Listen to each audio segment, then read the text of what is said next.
Go for it. A+. We are recording CloudFormation deployment of Community Calendar on Prismatopia. All right. So prerequisites for this are going to be the AWS. You're on a Mac, right? I've got the CLI downloaded. Okay. Is check the version, because we had really weird things with the version. Just do AWS -- version, I think it is. Perfect, 2.0.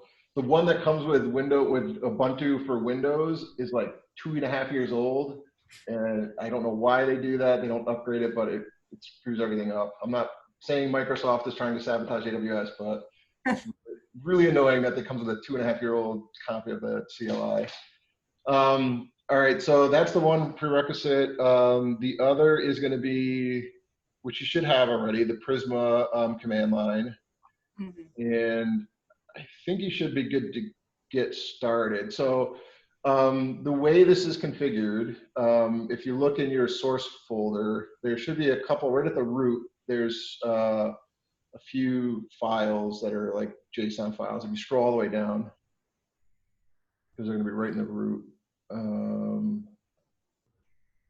Oh, cool, they're not there. Under examples, you can see those 3 files, the AWS ones. First one is settings that are common to your entire application. There's only a couple, which is just the name of the application and then the domain that you guys have. And then the other 2 are, each one of those is a different environment. So we'll start off just with like your production environment. So if you want to just copy those first 2 files into your root folder. These 2? The AWS.Prismatopia and then the AWS. Yeah. Just copy them and drop them right in your, yeah. That's good enough. It's fine. Okay, and then rename, what it does is it goes by the name of the application and the name of the environment. So what's the name of your application? It's Community Calendar. Okay, so yep, do Community Calendar there. All lowercase, all one word, because what this is going to end up being is a name that gets tagged on all of your infrastructure so that you know that this belongs to that. Because you can actually have multiple applications, multiple environments. And so this is just a way to sort of like tag stuff as you're going. Then do you guys have a URL? What's the URL you guys have? So we have a front-end URL, which is ourcommunitycal.com. Perfect. Yeah, because what this will end up doing is this will create prisma.ourcommunitycal.com, apollo.ourcommunitycal.com, and that'll be your Prisma and Apollo endpoints that you can hit. Sweet. You can leave those 2 in, and then rename that file aws.communitycalendar, because it'll actually look for the file with that name, because that'll be so that it knows where to pull the stuff from. Yep. And then the second one as well, rename that aws.communitycalendar.production.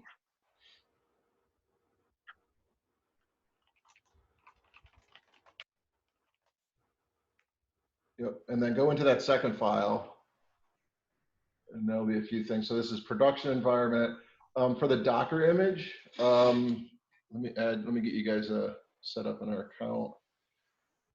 You're going to want that to be Lambda School Labs /community calendar -Apollo. And so we have a Docker Hub organization called Lambda School Labs. And what I'll do is I'll create a team in there for you guys. I'll invite everybody in, and that way all of the containers will get published to there. And that way future teams will have access to everything.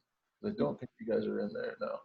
All right, so I'm going to create a repository called Lambda School Labs /community calendar -Apollo, public, create. And then I think you guys send me your emails, right? Yeah, I'll resend them, Bernie. Okay, all right. So what I'll do is I got it set up in here, and then actually I'm gonna need that because you guys are gonna need push access to this before you run this. Yep, sending right now. All right, so let me get you guys added in as a team. Repositories, organization, underscore labs, teams,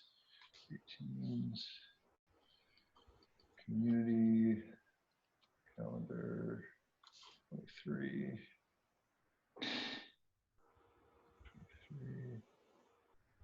Repository, all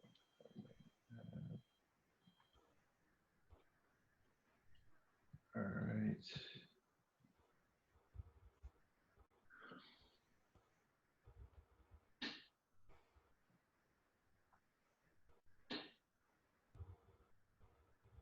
All right, Rachel, I'll drop you in there first. That way you should get an invite in a second, and then you can join, and that way you'll have push permission.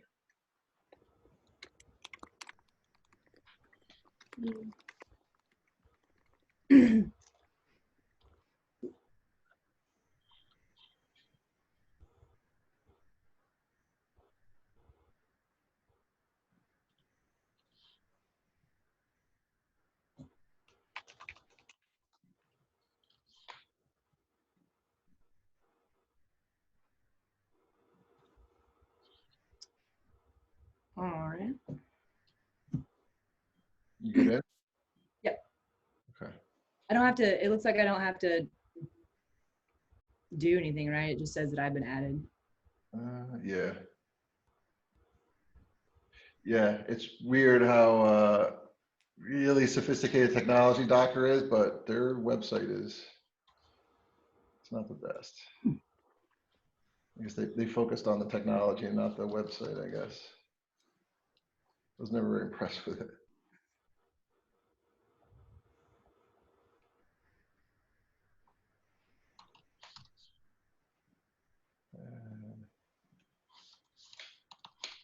All right, I think I got everybody, but I'll double check.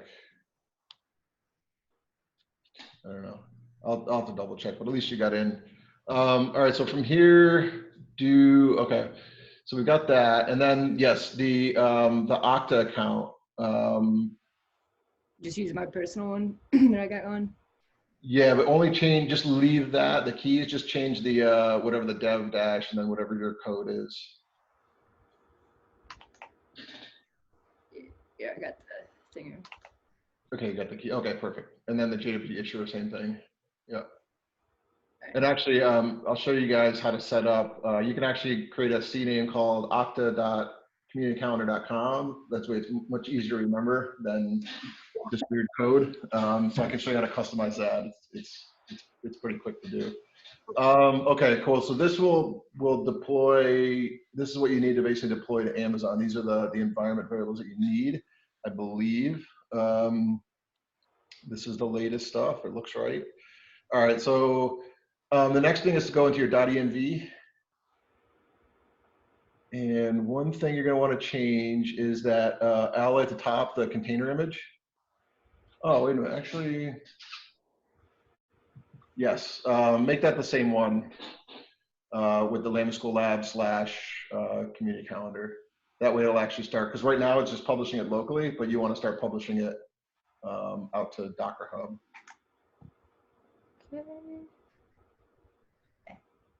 And then everything else is pretty much the same. So on your command line, do Docker login, and let's just make sure you're logged in.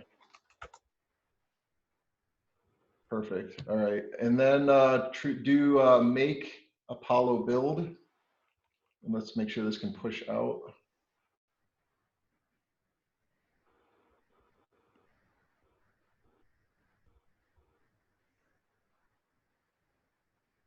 Wow, that was really fast. Okay, let me see if this actually worked. Repos, community calendar, go to repository. No, it did not work. That was way too fast. What happened?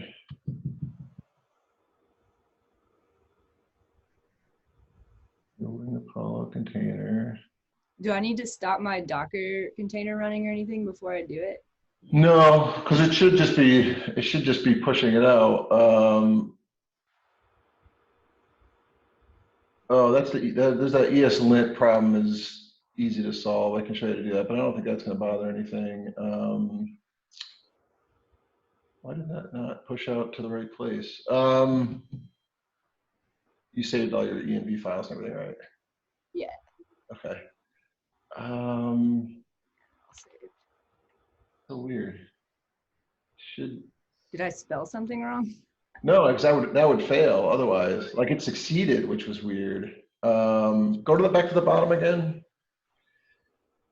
Successfully tagged, removing intermediate. It tagged it with that, but it didn't deploy it. Oh, I'm sorry. Wrong command. Make Apollo push is what you want. That did exactly the right thing. Push is when it builds it and then pushes it. Okay. So this is where we'll actually see. This is where it'll actually push it out to the remote. There we go. Okay, perfect. Is the biggest difference between a Docker image and like a repository that the Docker image includes the actual installed node modules and the repository just includes the package.json reference to the packages? Yeah, there is a lot of similarities between like a repository and a Docker image. Docker image is more it is more a representation of like a physical virtual machine or a physical machine versus a repository, which is just the source files for a single application. Yeah. And so within the Docker image, you're going to have like all of your files, everything in like, you know, /user/bin and your kernel files and all that stuff packed in there. Underneath the covers, where if you're just looking at stuff, a lot of it is taken from Git and a standard repository. At the end of the day, it's just a bunch of files. Yeah. It's just there's a lot more, and it's a lot more geared towards moving around like whole machine images, basically. And Okay. generally, like your source files that are in your repository would need to be compiled and then installed, right? And JavaScript is different because there's no like compile step unless you're doing like TypeScript and all that stuff. So yeah, so images are more like, you can think of them more like virtual machines that would Okay. just snapshot it basically, but it's just a bunch of files. That was the thing that clicked for me with containers, was that it's really all it is. If you really look underneath everything, it's just here's a bunch of files and a bunch of folders, and then there's no magic behind it. It's really all it is. They just make it really easy to move them around and sort of like replicate them and stuff. Yeah. But effectively, whenever we push commits to GitHub and we have a new master, we will need to run make Apollo push. Yeah, and most of the stuff works in tandem. So one of the big things that's missing from this is automation around deployments. So like with Netlify and Heroku and stuff, you push to your master and it deploys. AWS obviously has all of the features to do all that stuff. They've got code pipeline, code deploy. It's just never been set up for Prismatopia. Okay. So at some point, yeah. But in the meantime, yeah, you're gonna have to sort of manually trigger the. No, that's fine. I just wanted to make sure we understood the flow as we're developing. Yeah. And it's literally, I mean, you know, I don't think it would even take that long to set up the pipelines and stuff because there's not much to it. You could even use the make file to say make build and make deploy, and I just have not ever gotten around to doing it. Okay, cool. So your Docker image is out there. That's awesome. That's like the first big step. So the next thing to do is to do your AWS login. So did you create for your current account, were you doing everything through the console or anything through the CLI? I haven't done anything through the CLI with it. Okay. So go to Amazon because you're gonna need a set of keys for this. So if you go to the Amazon console, so you guys should be able to create your own keys. Okay. Let's see.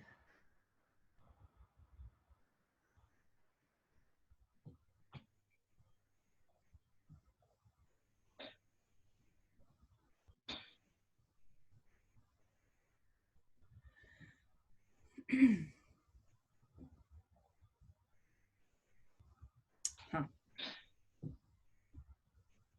One sec. Let me There's a link to the Amazon console pinned in the community calendar channel. That's specific to our product ID Sweet. That's what I need. in the main community calendar.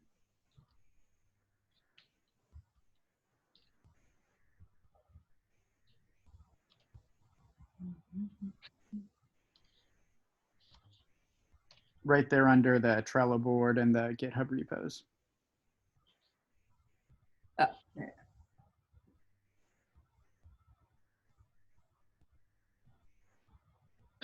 Okay. And if you go into IAM, the Identity and Access Management Service, so you can either search there or under services you can search to. Yep. And then on the left-hand side, you're going to want to go to users and find your name and security credentials. And then where it says create access key. So that is going to be an access key that is going to allow you access into the CLI. So if you go back to your terminal and do AWS, just leave that open though. Actually, one thing I always tell people to do is on that page, there's a download CSV button. If you hit that, it'll save a little CSV file with your access key and ID. So right in the middle there. Yeah. Yep. That way, in case you close that, because it won't ever show you the key again. Oh God. So, which isn't that big of a deal. If you lose it, you just recreate a new one, but then you got to reset stuff. And so if you go back to your command line and just do AWS configure, and then your access key ID was the first ID that it showed.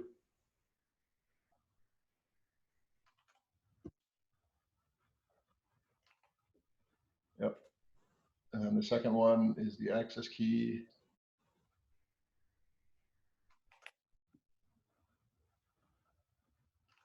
Yep. And then for default region, everything should be in US East 1. So US-East-1. And that way it'll always use that. And then output format, you just hit enter. It's fine the way it is. Okay. So now your credentials are set to be able to use the AWS CLI. So you're good. So if you go back to the console one more time, and then, yep, you can close that out. And then under services, in the top,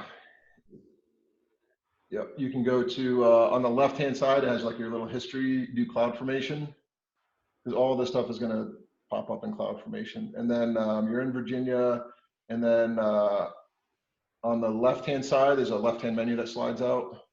Yeah, do stacks. Yep, okay.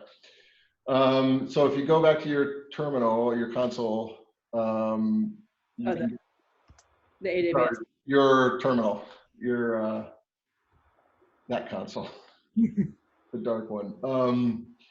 The command is going to be just before we run this, let me just make sure everything should be good. Yeah, do make AWS-deploy-app, and this will deploy the app level stuff that you need. All right, hit Control C. One thing I forgot. Oh yeah, this is a mistake in here that I left in accidentally, but it's all right. It won't affect anything. So when you run the make file, it needs to know which app and which environment you're actually trying to affect. And that's controlled through environment variables.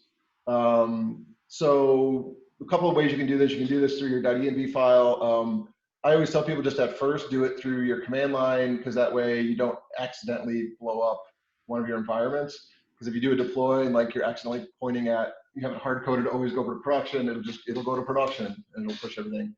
So it's usually good just as an extra check, just to like make sure you know. So if you just do export and then all caps, do application _ name equals what was it, community calendar, all one word, whatever it matches that. Yep, exactly. And then just hit enter, and then do export all caps environment name, and do all lowercase production. And so you can see those names match with the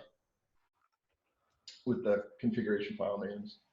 And then I'll get you guys a new make file because this was, I accidentally left a piece in here that shouldn't have been in there. But if you do that make AWS deploy app again, or AWS dash deploy app, dash deploy dash app, it's got to be all dashes. Yep, do that again and just hit yes. I think it'll ask you again. Hit yes, yeah, I gotta fix that. Okay, so now what it's doing is it's running the CloudFormation templates. It takes the parameters that are in that AWS.community calendar file, and it's going to put them into the stack so that it can start firing up the stack. So if you go back to CloudFormation now in your browser and just do a refresh, there's a little refresh circle usually on every screen. Oh wow, that was quick. Broke already. All right. Awesome. So this is all right. Troubleshooting is good. So click into the stack name. Let's see what happened here. And then under the events tab is usually where you'll find the problem. Oh yeah. And then scroll down a bit. Man. Okay. All right, this should be fixed. All right, I can fix this for you guys real quick, but this is like, when managing AWS is really, really tricky, especially if you have lots and lots of different teams.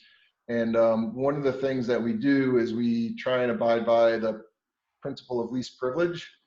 In other words, you don't get any more access than you absolutely need. And so what happens is with Amazon, there's like thousands of different permissions that you can give to people because there's so many services and details. And it's really hard to get just the right set of permissions for people without having not enough or too much. And so these are pretty common, these types of issues where you just don't have the permissions to do something. Especially when it comes to IAM, you can see the error that it threw. It said you're not authorized to perform a put role policy on a IAM thing, which you should have the permission to, but it's not working. So let me give you guys a little bit of extra permissions here so you can just get through this build. And then so slowly over time, we'll work out the right set of permissions for every team to do everything they need, but it takes time. I managed this at GE and I had like a 2,000 line CloudFormation template with all the permissions for like hundreds of different teams. And it was like a daily thing, people yelling at me about not having permissions. And I'm like, you do now. All right, so let me get you guys set up here.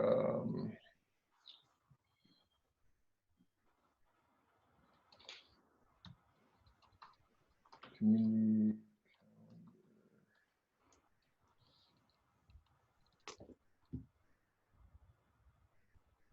If I don't put them in the env file, do I need to run that export application environment name every time that I want to?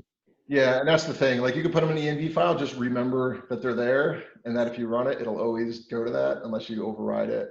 It was a way kind of just to make like a little sanity check, so that when you run stuff, you don't accidentally run it. Although in your case, I mean, this isn't like production, 1,000, 100,000 users. So if you make a mistake, it's not the worst thing in the world. Let's see. Community calendar. I am groups.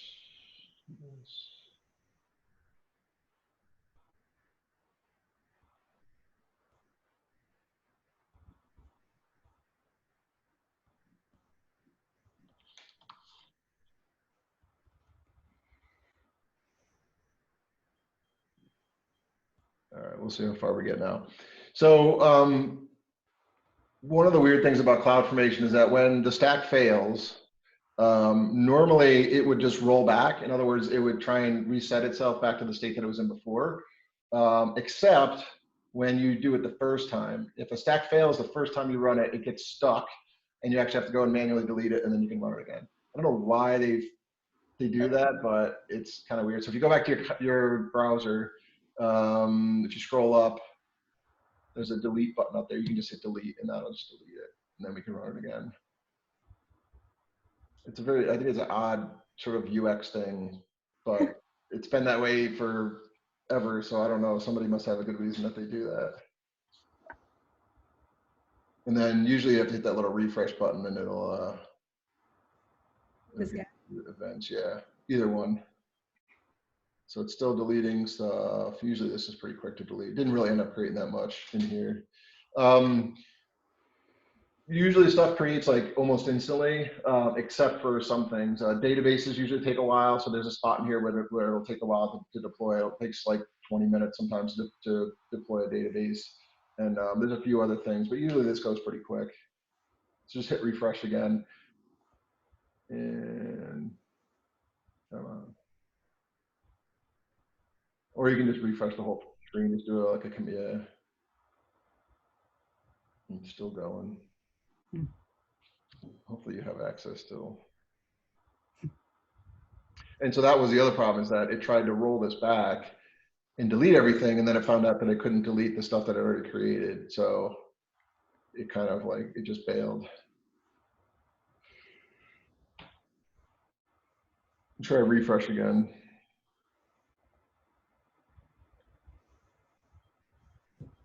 Nope. And it's also later in the day, and usually around 9 a.m., 10 a.m. Pacific, everything slows down. When San Francisco comes online, everything sort of starts to drag. It's noticeable usually. First thing in the morning on the East Coast, it's really snappy, but once the rest of the country wakes up, it gets a little slow. Well, I'm Central Time, so I'll be sure to just try to do most of it early as possible. Earlier is better. It's very bizarre. It is that way, but it just is.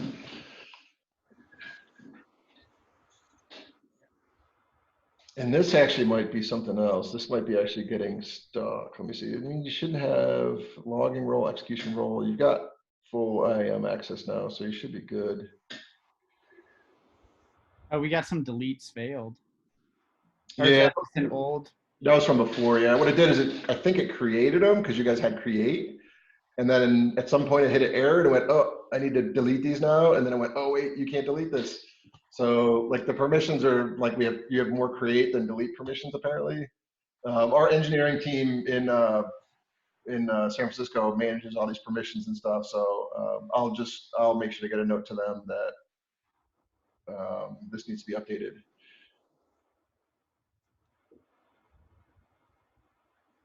All right, keep trying to refresh.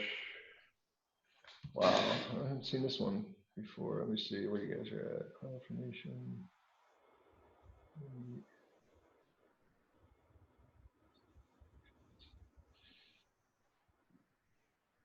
Yeah, I don't know. Occasionally it gets itself into a state where it just takes some time. So all of this, in fact, pretty much everything in Amazon is all event driven. So instead of things sort of like calling other services, pretty much everything is done with queues. So it'll drop things on a worker queue, and then they'll just wait until there's enough availability and compute to be able to do it. And so occasionally some of the queues get backed up, and you end up in these situations where just things just don't happen. And it does tend to happen around with like anything security related. So I don't know if they have like extra checks or something, but things that are security related, they tend to, like, for whatever reason, take a little bit more time to work their way through. So this just might take a couple minutes. We'll see. And then you will probably hit other permissions errors, most likely, which I will, oh, I can, so if you go to resources too, you can see, yeah, so you can see it's trying to delete that role, which shouldn't be that big of a deal. So sometimes what I'll do is if you click on the role itself, where it says physical ID, just help it along, and just up in the upper right hand corner, just do delete role. Yep, just do delete.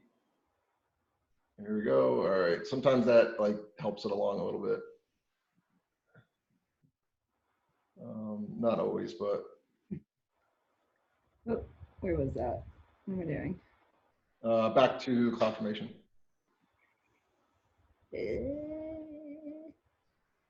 In services in the upper left. Yep. There you go. Wow, this is taking a while. I've never actually seen this take this long, or rarely, I should say.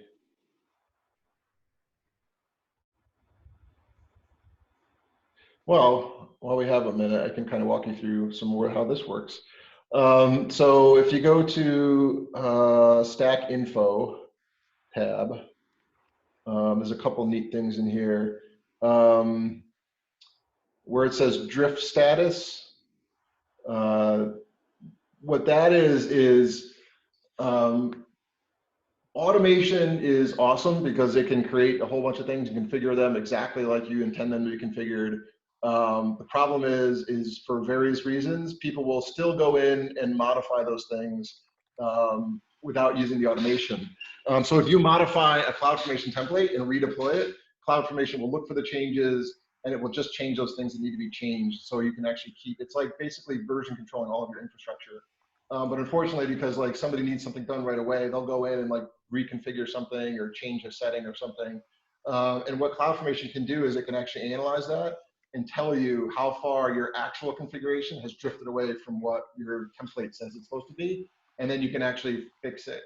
So that feature came out like a few years ago, and that was like really phenomenal because it's a like people messing with things that are automated is a really huge problem because usually it's just faster to go in and just click a button than to change the script or something, and then you end up with this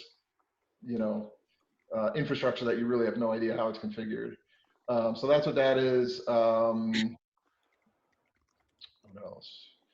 The tagging is really interesting. So everything, just about everything in Amazon, you can have a arbitrary name value tag applied to it. And you can use them for all kinds of things. You can use them for security. Like you can tag things to say like, these are production infrastructure, these are development infrastructure. Therefore, developers can't touch the production stuff, anything tagged with production, but they can do whatever they want with development. You can do it so that all the billing gets split up. So you can tag it like with the organization, so the bills go to the right places. Tagging is really powerful part of Amazon. And then let's see. Well, this is crazy. This is taking so long. What else? Outputs. So all the way up at the top, there's a tab for outputs.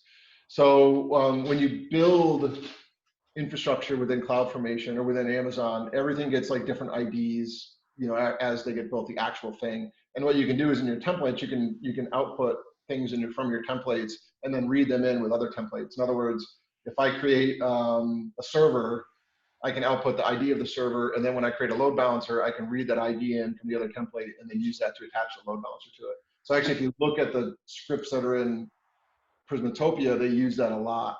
Is something will output IDs, and the next thing will pick up that ID. Like the secrets for the Prisma API are actually generated within the secrets manager service within AWS, and then they're read out from the other services, by the other templates. So you can kind of like compose and build really complex infrastructure. And then parameters, actually you can see your parameters. So that's just basically inputs into the template. So application name is community calendar, which it got from the AWS.community calendar file. And then you can see the template in the next one.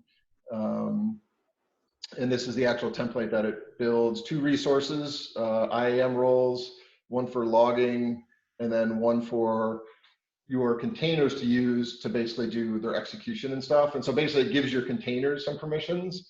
So you can see the permissions that your containers have, where it says logs star, ECR star, SSM star, like down below a little bit.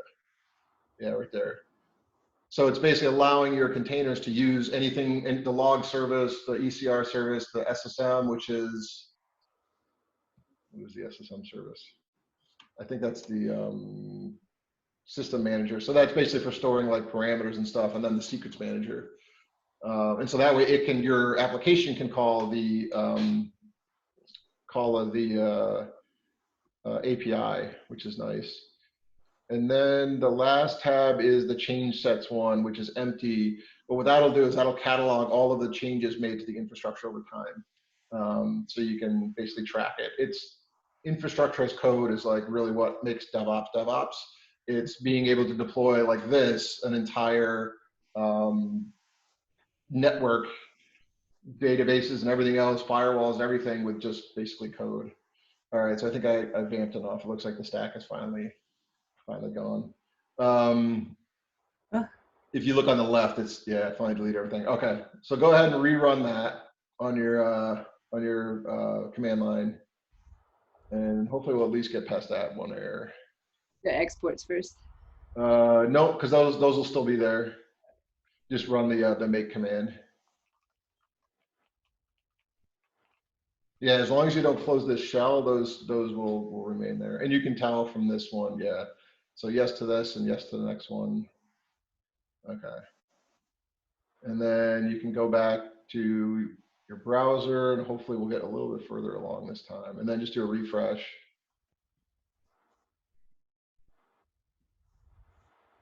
And then if you go to events, usually, oh wait, what? No, that didn't happen.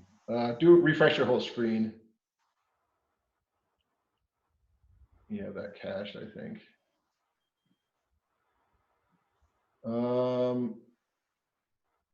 Why is that not caching? Yeah, this is definitely still cached because you're actually done. What about that little refresh wheel in the upper corner of events? Yeah, try that one or try the other one. There's one on the left-hand side too. There we go. Yes. Okay. So click on the first one there, completed, and then the second one is actually your network. So if you click on the top one, they're chronologically descending. Yeah. So you can see what it's creating here. Actually, if you go to the resources tab, you can see all the different bits and pieces that it creates. So there are it's creating network with 2 subnets. It's creating flow logs, which you can use to track all of the access and network traffic going through everything. It's creating an internet gateway that your stuff can get in and out of the internet securely. What else is in there? The NACLs, the NACL is a network access control list. So it's basically a firewall. So you end up with multiple layers of firewalls. You'll have a firewall around the whole thing, and then each individual component will have its own mini firewall. So you can really, really tightly control everything that goes in and out. It's also creating your hosted zone, which is going to be where community calendar, what was it, .com lives, or our communitycal.com lives. So it's kind of creating all of the network components that you're going to need.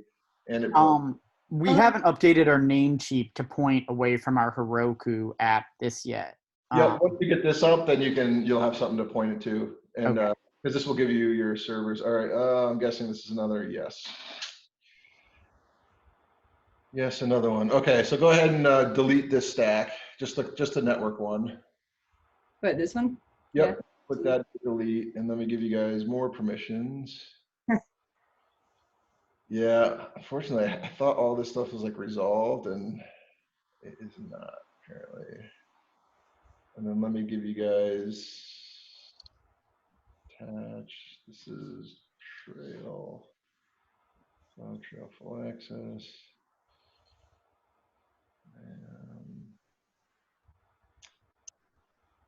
All right, so this should start slowly deleting stuff.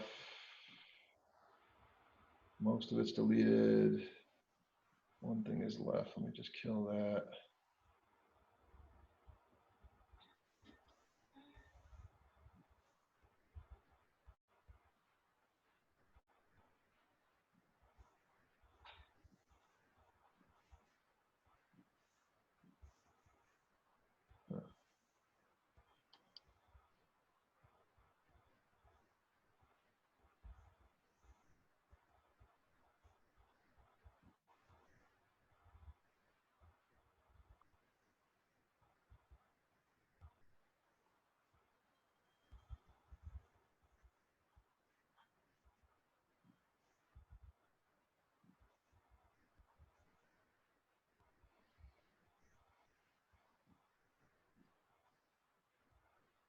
This hopefully won't take as long. So it looks like 90% of it just got deleted.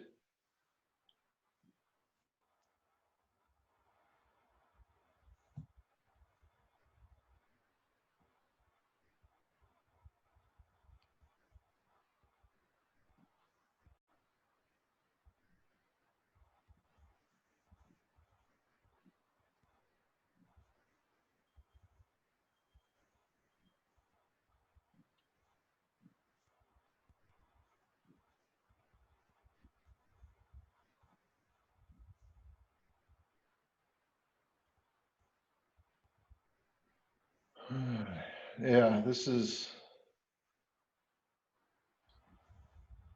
definitely one of the common issues. Is not getting permissions right. It can be kind of painful. Although CloudFormation is a lot slower today than it usually is.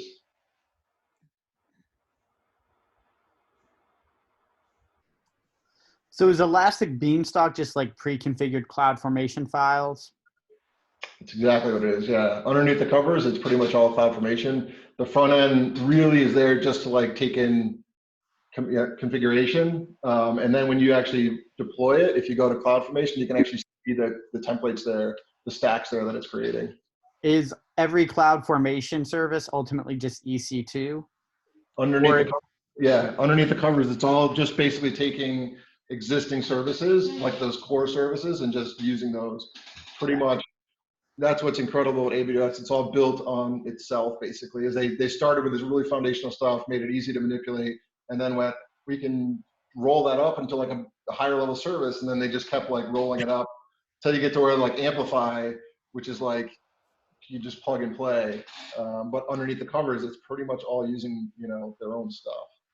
There's really not much to it, so it's all kind of the basic stuff underneath the covers. It turns out there's not much magic.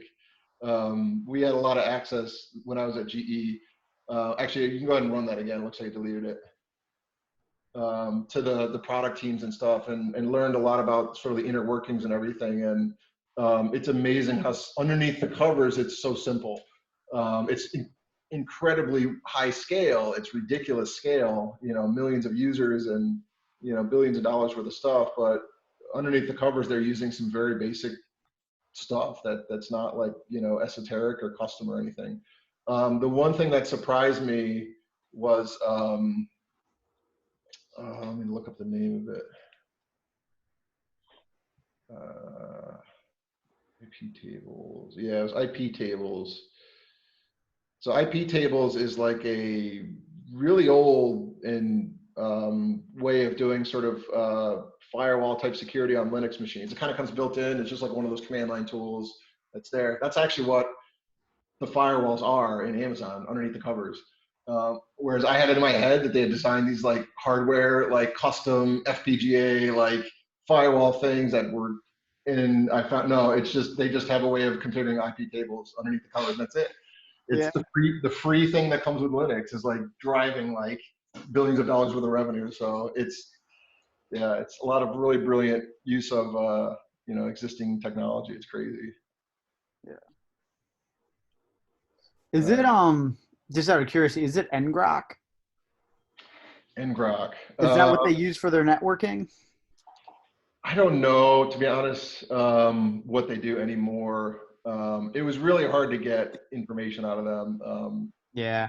Not only because they were hesitant to share, but they have internally a really tight information model where they really try and lock things down. So even the solutions architects that we worked with didn't know a lot about the guts because they weren't entitled to know about it. In fact, they didn't even know where the data centers were. They knew the region; they were in Virginia somewhere, but that's kept like top secret. And so we got some insight into stuff, but a lot of stuff was hard to get because they just don't leak a lot of information. Gotcha. Not like Apple or other companies that seem to leak everything constantly. Right. They have a pretty good lockdown on their stuff. All right, so this is spinning up. The last thing there is the NAT gateway. If you refresh that, you should get a better view. What? Just do a full like screen refresh. Okay. Oh, it's your routes too. All right. All right. These are probably waiting on the NAT. So the NAT is a server that spins up inside the network to basically shepherd traffic in and out of the internal network. And so that might take a couple minutes. There we go. So that one's done. And it should be just about done. So is this going to create a whole nother set of these when if we're doing stuff for staging or whatever, and Yeah, these two will be the same for all of your applications. But then each environment, I think there's like 5 stacks that it'll stand up for each environment. And the reason I did that is just from having been doing CloudFormation for so long, you can put everything in one giant stack, but the problem is a lot of times when you want to just update one thing, it can break because or take a long time. And so I just got used to breaking things up into sort of components. So it's a little bit easier to manage. There's not really an exact science to it, but it's, yeah. All right, so now your app, so if you go back to your command line, that should be done now, because I think there's only 2 you need for your application.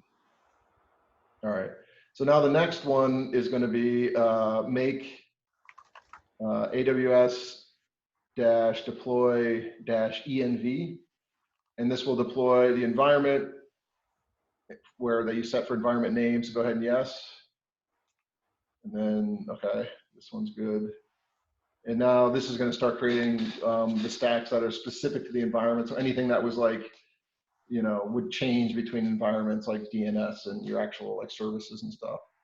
And then if you go back to CloudFormation, you can start to watch this stuff pop up, and hopefully we'll see. Okay, this step, if you refresh that little circle thing, yeah. What it's doing now is it's creating a certificate for you. Actually, now I think about it, we do need to switch this over. Okay, so one of the things about certificates is that you cannot issue them for any old host name that somebody asks for. You have to actually prove that you own the host name. And so what they require is that you put some big string somewhere in your DNS so that it can ping that and see if that string comes up. If that string comes up, then it knows, hey, you at least control the DNS, so I'm going to give you the certificate. So that's actually what it's waiting for right now.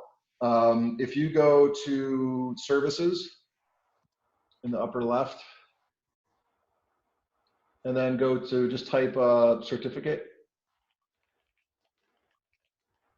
Yep, go to certificate manager. And you can see it's pending validation. So if you expand that the little triangle. do the Yep. sky. Yep. And then there's another little triangle where it says domain, yada yada. Okay. So it wants you basically to put this CNAME into your DNS record so that it can test it. So if you just click the blue button, it'll actually do that automatically in the Route 53 stuff that was created by the other stack. So hit create. Okay. Now what we need to do though is we need to make sure that ourcommunitycal.com points to those name servers so that it can serve that stuff out. So we can make that switch now. I'm pulling up the name cheap right now. Okay. All right, cool. So if you go, if you scroll up and you go to services again, and then go to Route 53, which is where all anything to do with DNS or domains happens there. You should see, okay, we got 3, click on that hosted zones. There's a, yep. All right, cool. That's fine. Click on ourcommunitycal.com. Yep. So that's your hosted zone for that. And those are your 4 name servers that you're going to want to point Namecheap at. So you said you guys registered the domain? So Lambda did. Okay. Yeah, I think, but at the same time, my team leader last time was I wouldn't have it says his name when I like log into this account, and it's just like it doesn't seem to be Lambda School affiliate, so he might have just like bought the domain name to avoid like going through the trouble of configuring one. You have, but you're in the account. Yeah, I'm in it right now.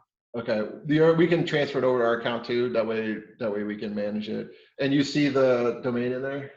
Yep. So I can configure the DNS, or I can transfer it to a new manager or change ownership. Let's just do the DNS for now, and then we can Okay. transfer later. Because I think the transfer takes some time. Yep. If you do configure the DNS, you just drop those 4 names in, or just swap out the names that are there. So I need these 4 names. Yeah. Will you copy and paste those into Slack, Rachel?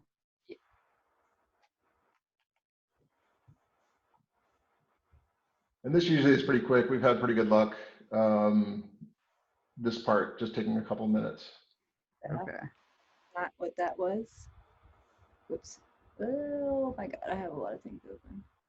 It didn't. So I just pointed to the .com one, right? Like I don't actually need the other 3. No, you should put all 4 in there. Okay. Yeah, because those are globally distributed, and they're really just 4. They have this huge pool of name servers, and they just give you 4 of them that are somewhat globally distributed, and that way, you know, basically what it is a backup in case one of them's down. Okay. I might need the screen, Rachel, just as I go through this to make sure I don't overlook something, because even my understanding of this is pretty limited.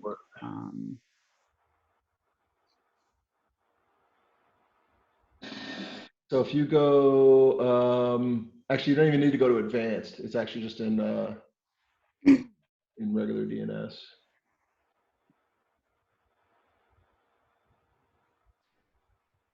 And then back to Namecheap. Yeah, so just go to domain. And then name servers, where it says basic, do custom. Gotcha. Yep.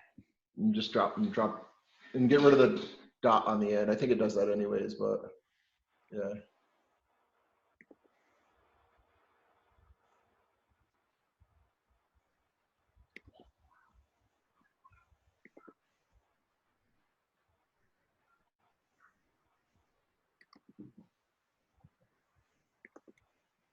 Yep.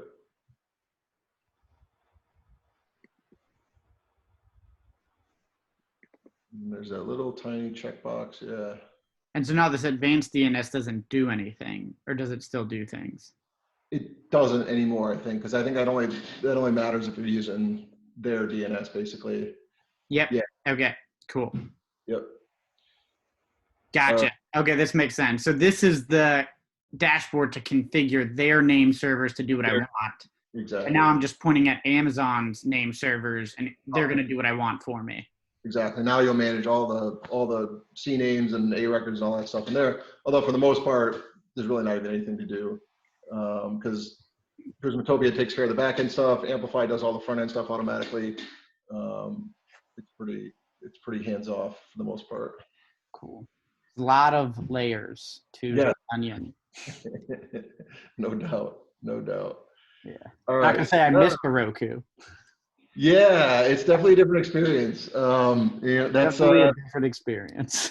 Yeah, it's different, and that's the thing, right? It's how Heroku does work for a lot of things, but when you want to get into the guts and optimize things, that's where like AWS, sort of picks up, and that's what a lot of companies end up doing is they end up starting with something like Heroku, Netlify, et cetera, and then they just need more.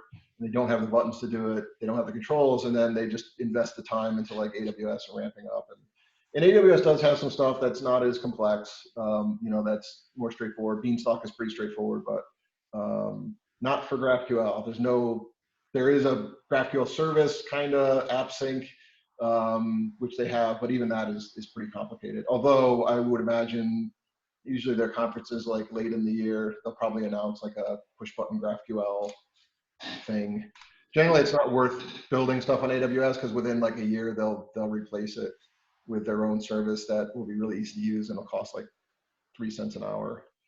Yeah. It was a weird feeling going to their conferences, and every time they would make announcements, you'd look around and see all the startups that just went out of business because Amazon just replicated exactly what they do with a button. And it's like, sorry guys. Yeah. They're pretty brutal. I'm gonna ask you a couple more questions, Rachel, by the way, but if like things spin up and we're ready to run the next script. Yeah, if you go back to Amazon, this yeah. should start to cycle through pretty quickly. I'll give you a way to check this real quick. Actually, if you go, let's see, what's the best way to do this? If you go to your website here, so you guys are like actually, if you go on your terminal, this will be the best way to do this. I'm sorry, on your, yeah. Let me try it first, make sure I get the right command. Because we can just run this DNS check to make sure it's actually like out working on the internet and stuff.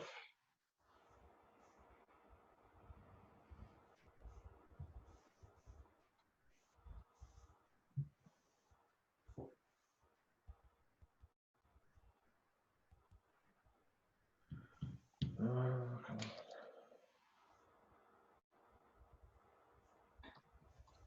It was our community calendar. Ourcommunitycal.com.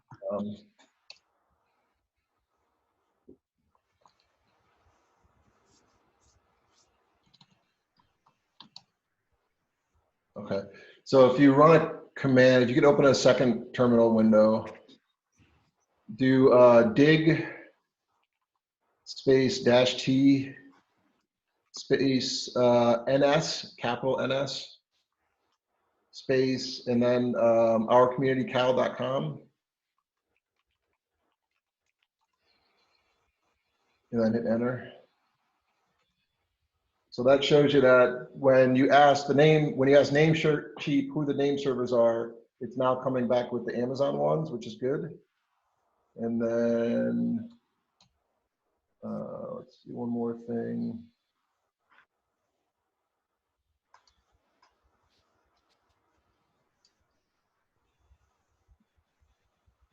Okay, it's not coming through. And then the next thing is, oh, too late. It looks like it worked already. All right.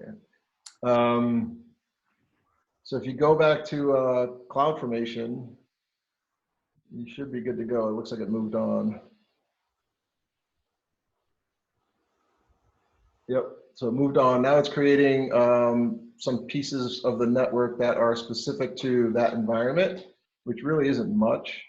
It's basically a load balancer, and then it's basically the load balancers for Apollo and Prisma. And then if you look in resources, it'll tell you what it's building. And then the cluster that your containers will be running in. And so the cluster that the containers will be running in, the service is called ECS, Elastic Container Service. And what it does is, this was like pre-Kubernetes, sort of Amazon's like, we're gonna make this service that runs containers. It's pretty easy to use. It's pretty plug and play, and it still has a lot of value, although Kubernetes is now taking over everything, and eventually this will get supplanted by that, I'm sure. But for now, it works pretty good. And but basically it manages the physical servers, so you don't have to, and then you just give it a container and it'll just go run them. And it's pretty straightforward. The other nice thing about this is they have a mode called Fargate that you don't ever even have to see the servers. They run somewhere behind the scenes. You just say, here's my container, go run it, make sure it's always running, and then it handles all the automation and everything, which is really nice because it's totally hands-off. And so that's what it's building now. It's basically setting up a cluster for that and setting up your load balancers. Is Cluster Amazon software? The cluster itself, it's a really good question, actually. We always tried to figure that out. We never quite could figure that out. Gotcha. Probably not. My guess is they're running something off the shelf, like some kind of Docker thing under the covers. And if you dug deep enough, you'd probably start to see, oh, this is just running whatever underneath the covers. In fact, they may just be running Kubernetes under the covers now and calling it their own service. So Kubernetes and Docker Swarm are the two things I'm aware of that I think perform this function. Or? Exactly. And Red Hat has their own, right? Red Hat's got OpenShift. And there's half a dozen others probably. So probably Amazon didn't invent anything. They probably just, usually what they do is they find something that works really well, configure it, and then say this is such and such a service. And okay, so that one's done. All right, so next stack is going to be the one that's going to take a while. And I just got to make sure I'm not going to miss a meeting here. So I can hang out for a bit longer. I'm good for a little bit longer. Sweet. So the next one is going to be, so if you refresh this where it says stacks, a little refresh there, yeah, that's the database. And so this is creating a Postgres database. If you click on the DB stack, yep. So it's creating a database instance. It's also creating a set of credentials. So that this is where it created a secret, so a database password, and then stored that in password manager, and then set it in the database. And then other things, the other services like Prisma need to get at it. So Prisma can just reference the secret in the secrets manager because it shares it. The other really cool thing about the secrets manager is you can have it automatically rotate your stuff. So it's really good practice to rotate your database secrets and your server secrets over time, because that way if somebody gets it or has it and then, you know, or they get left around or whatever, you know, they're meaningless because they get rotated every month or every couple of weeks. And so they've got a built-in function within Secrets Manager that you can write your own code to go and rotate the keys and everything. It's super slick. Was like a huge, you know, huge boon to like security. And so, yeah, it's one of those, and it's also automatically integrated in with like RDS and a bunch of other services. So really slick stuff. And the one thing about most of the orchestration automation stuff within Amazon is it's more or less free. Like Beanstalk is a good example. You don't actually pay for Beanstalk. All of the automation and everything, you pay for the things that it creates. So you'll pay for the servers and the storage and all that underneath the covers, but you get the ability to orchestrate all that stuff more or less for free. Like you don't pay extra for Beanstalk. You can use a server or you can use Beanstalk. It's the same cost, which is really one of the big benefits of cloud and Amazon in general, is that it provides, like, I mean, this is, you know, 10 years ago, this is like science fiction magic, like literally standing up an entire enterprise grade data center for one application in, you know, an afternoon. It was like not even remotely, I think, on anybody's like imagination 10 years ago. And now it's just like, you know, you script it out and you run it and it works. Because there's really no difference between this and a full-blown enterprise deployment. This has everything that you could possibly want from that. And the cost is, of all the other components, are like negligible. So it's, cloud is really a game changer. Yeah, I'm tracking our cost limit per month is $50. Yep. You'll be over that. Oh, okay. For sure. We're working on that. It's we're trying to keep it around there, because obviously with 50 some odd, you know, teams running at any given time, those add up. And so we're trying to keep it down there. This should run pretty cheap. It should definitely be under $100 a month, because most of you don't really need a lot of compute power. The containers are pretty cheap. The database is like the smallest size, because you're not going to have like, you know, tons of users and stuff. And then eventually we'll continue to improve the efficiency of how we can build stuff. So one of the things that we're doing now is like Prismatopia runs containers, and unfortunately the containers run 24 hours a day, 7 days a week. They just sit there waiting for stuff, even when nobody's using them, which is a waste of money. And there's better ways to run stuff, like using function as a service, where you don't actually pay until somebody actually hits the thing, and then you just pay for the milliseconds that they use it. And then, so it's for stuff like we're doing, where we're not really running live apps that are being used 24/7. We need to move more into that, where if nobody's touching it over weekend, it costs you effectively $0, or maybe like, you know, 5 cents or something just for the storage. So we're definitely going to get in that, move in that direction. It's a little more complicated, obviously, to get stuff set up that way, but we had a couple teams that worked on Lambda functions, which was cool. But it's this is a big learning curve, but getting into that is like a whole nother level. So it's hard to pack into like a short labs. Oh yeah, I would be. So it is possible to run a Prisma service or an Apollo service as a Lambda function instead of as a container. Yeah, in fact, since Wow. Prismatopia came out, there is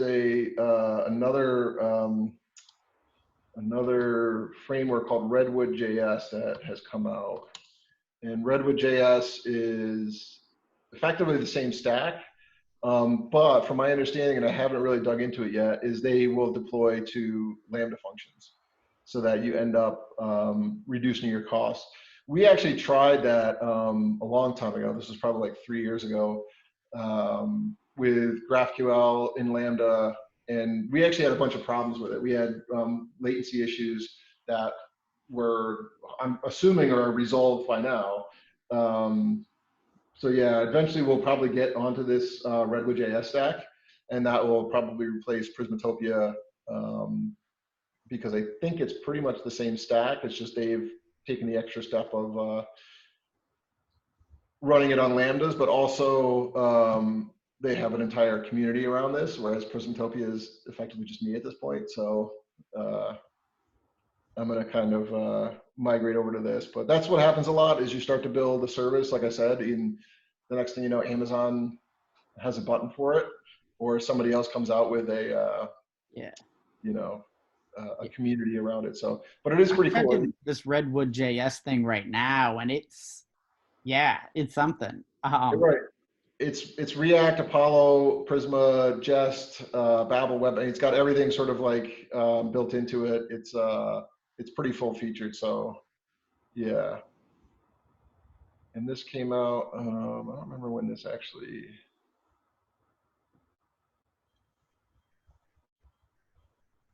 Yeah, and they're tied in. It's funny because they're tied in with Netlify. I think because some of the founders of this came out of Netlify and are in Netlify.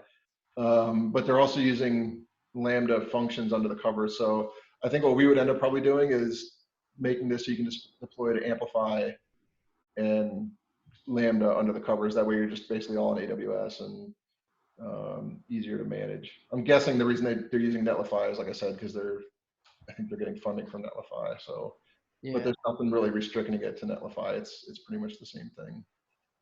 Cool.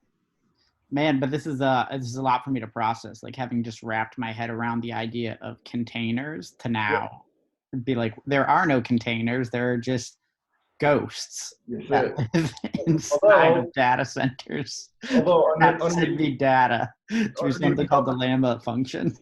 But underneath the covers, it's all containers.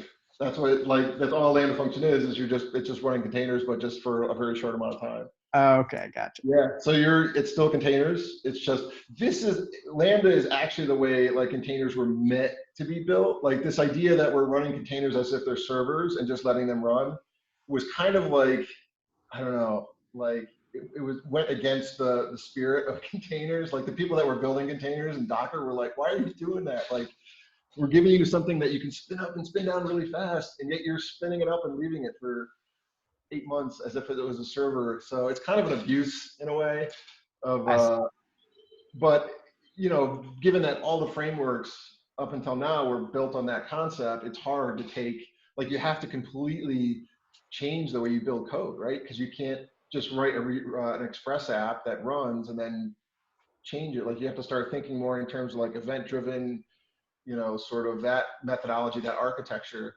And then all of a sudden containers make a ton of sense because now you're just, like I said, you got queues and you pick things up off the queue, you work it, you move it to the next queue, and everything starts to become much more like push event driven versus what we have today, which is much more synchronous. My browser connects, waits for this thing to happen. This thing connects, calls the database, waits for the response to come back. And we're in the middle of breaking out of that architectural paradigm to something much more like asynchronous. It just takes a long time because we're so sunk into that. It's hard.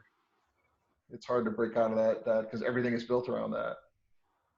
But eventually, I mean, certainly in your careers, you're going to look back and like, why do we ever do things that way? It makes no sense. It's so slow. All right, cool. So hit refresh on that. The database is up. The next part is Prisma. So what it's doing now is it's deploying the Prisma container with your configuration to ECS. And usually that's pretty trouble-free because there's really not much to it. We'll see how that goes. So I'll show you what ECS looks like. So if you go into services, and then ECS, yeah, used to ECS, yep, Elastic Container Service. And there's your cluster, community calendar dash production. So you can click into that. And right now it has one service. A service is effectively a collection of tasks where each task is a container that runs. So in this case, the way it's set up is you'll have two services, Apollo and Prisma. Each of those services will have one task just to save, we don't need more than one because we're not doing a lot of, processing or whatever. We don't need like a big scaled system.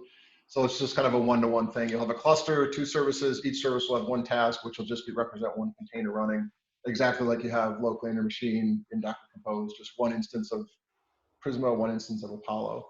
So if you click into the service name, you can see, click into tasks, the tasks tab, and those are the running tasks. So some of the troubleshooting stuff, if this just doesn't seem to be working, if you click where it says stopped,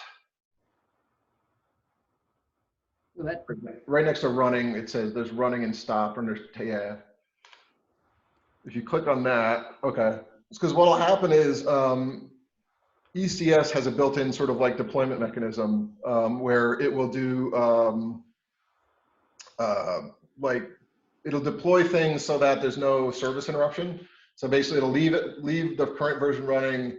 It'll take the new version, deploy it. It'll wait till the new version comes up and is running and passes whatever health checks. And then it'll start to like move people over to the new one automatically and then get rid of the old one. So what'll happen is if you try and deploy one that like fails when it comes up, like whatever, it doesn't have the right environment variable or something breaks, that new one will just keep breaking and it'll keep shutting down. It'll go in here and you'll see a whole bunch that are stopped. And then when you go in there, you can click on it and then look at the logs and see like why it failed. So if something's like not deploying, you're like, why isn't this deploying? Check to see if there's like a bunch of stopped ones, because then you'll know that like ECS is trying to deploy it, but it's not working. All right, so this is done. So if you click into logs, the logs tab there, it should show you, yeah. So here's your logs coming out of, this is good actually, coming out of Prisma. And yep. So Prisma should be up and running. So if you go, actually you don't even have to go back. I can see your Apollo one is running. And this is where sometimes, oh, actually that worked. Wow, I've actually never gotten through it that quick. Cool. So if you scroll up and then click on where it says clusters, right at the top, the breadcrumb. Yeah, and then now you see it has two services. Okay, this did break. So click into community calendar production. And then see where it says Apollo and it says there's two running tasks. So click into your Apollo service. So this probably means like the one came up and then like failed and now it's gonna sit there and keep trying to bring it up until it works. If you go to tasks, let's see what happened. It shouldn't have two. Oh, it didn't stop them. I wonder why I created two. All right, there's one way to check. Let me see.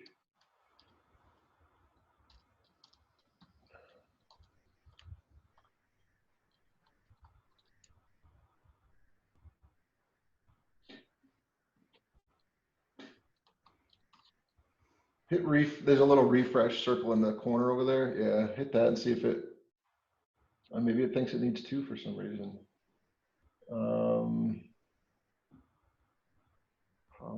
This is, what was it again? My community cal. Mm-hmm.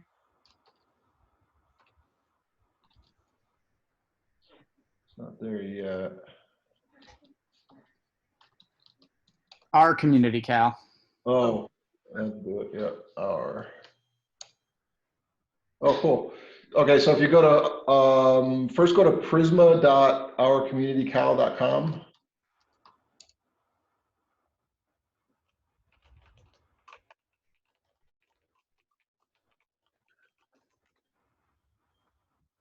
All right, so this is now running in AWS, and you need to get your token and drop the token in there. So if you go to your command line, and there's two different tokens. There's your token when you're running locally, and then there's a token when you're running in AWS. So if you want the token for AWS, it's just make AWS Prisma token. And that didn't work. Oh, use the other terminal that you had put the environment variables in. I think it was that one. Or no, was it? No, it's this one. This is the one. No, you had it. 5 was the one. Oh, 5? Yeah. So another weird thing is when you deploy Apollo, for whatever reason, the CLI, the Amazon CLI, like instead of most things where it just says like successful, it'll just spit out this huge thing of JSON. I don't know why their CLI, like there's one CLI command decides to do that. So if you see that, it means it worked. So this worked, but I don't know why they decided to do this versus like the normal, like, you know, hooray, it worked. So it's a weird decision on their part, but so you can hit Q here and that'll just quit out of this little scroller thing. Okay, so it's deployed. So if you do make AWS Prisma token here, yep, and then yep,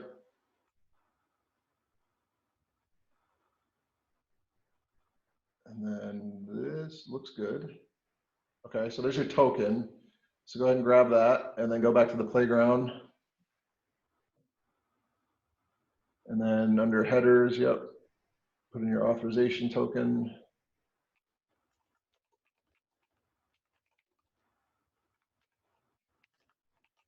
Yep, perfect. And then usually sometimes you gotta hit play or like run a query or something, and then You should be able to see the docs now. If you didn't have the token. oh, there we go. Yep. So now if you go to docs, you should see your docs now.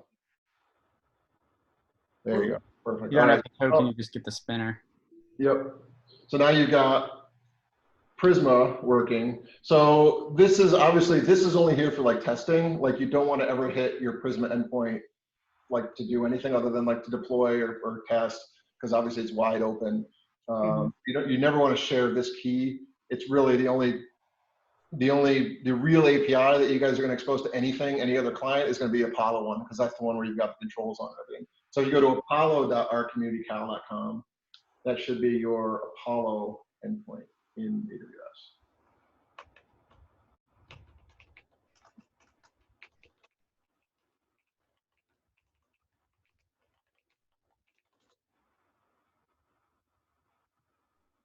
And then same deal, it's a different token because it's going to be the JWT. So if you go to your command line and do make Apollo token, because there is no, locally and in Amazon, Apollo goes to the same place.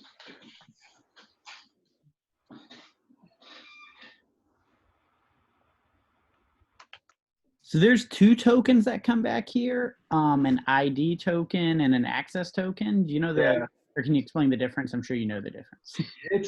It's like, to be honest, I don't know why they ended up doing it this way. I know it has to do with the different flows and there's different reasons for each one. Ultimately, the ID token will generally contain the subject. So it'll validate, and you can use the ID token as an access token because you're still validating it, but it'll contain more information. Generally, the ID token has like extra stuff like groups and. Oh, okay, gotcha. So the ID token has extra information about you as a user encoded in it. The reality is it depends on how you set it up. A lot of times what people do is we'll just put all that stuff in the access token and not bother having 2 different types of tokens. But it's one of those things that like if you need it, it makes sense. But if you don't care, then just put everything in the access token and just use that. It just really depends on the specifics that you're trying to do in your authorization. It's one of those weird things about the spec that doesn't quite make sense. But yeah, generally the ID token will have more in it, and you can use that instead of the access token. But I don't think there's much of a difference between the 2. Yeah.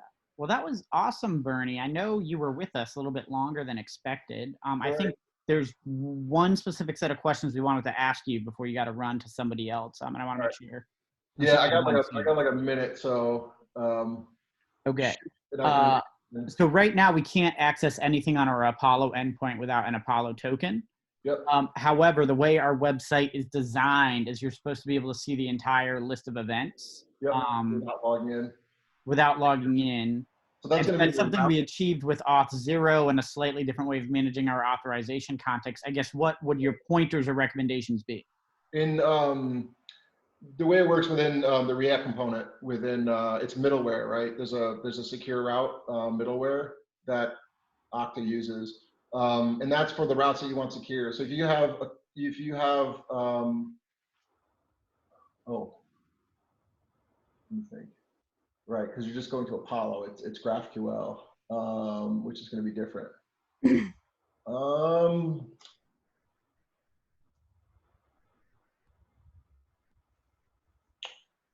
That's a good question, actually. If you think about it, what client are you guys using in your? Are you using the Apollo client in the front end? Yeah. Okay. Let me get back to you on that and see what the best practice is, because especially with Okta, they've changed the way they do the authentication, and I know they went with the middleware, but now that I think about it, I don't know, because it's not like the routes aren't mapped directly to, like, you're just sending a query in, so you're not like, it's not like a REST API where you have different routes for things. You can have different secure routes or not secure routes. Let me look into that one and see what their best practice is like currently for that, since they changed over to like that middleware methodology. Okay, gotcha. Yeah, yeah, I'll get back to you on that. That's I just gotta read up on that a little bit. Cool. All right, so you got Apollo, you got Prisma, it's up to date. Read through the documentation. That should let you know how to push stuff. But effectively, you're going to use the same thing. It's going to be AWS Prisma deploy when you want to deploy your data model changes or your seed changes. Or you can do AWS Prisma reseed if you change like your seed data. So will I be switching to just using that, or is that specifically what I'm trying to push to AWS? Am I still going to do just like make local Prisma? So from a development perspective, you'll do most of your development locally, and then when everything's good and you know, really what it should be, the way it should work, you can kind of like map your development process to this, is that when you merge to master, then you're going to push to production. That should be automated. It's not. So when you're ready and you think everything's refined and you know you're ready to release some functionality or close out one of your feature branches, push it to master, and then you can check out master and then do your like Prisma push or your Prisma deploy and your Apollo push and everything. Because you think about it as eventually that will be automated. So that's the point we do it. Otherwise, everything should be local. You should be able to use everything local. Or if you want, you can stand up a stage account, a stage environment. Although usually that's not necessary. So, cool. All right. Thanks. All right, cool. All right, thanks everybody. I appreciate it. And just reach out if you need anything else. Thanks, Bernie. Yep, no worries.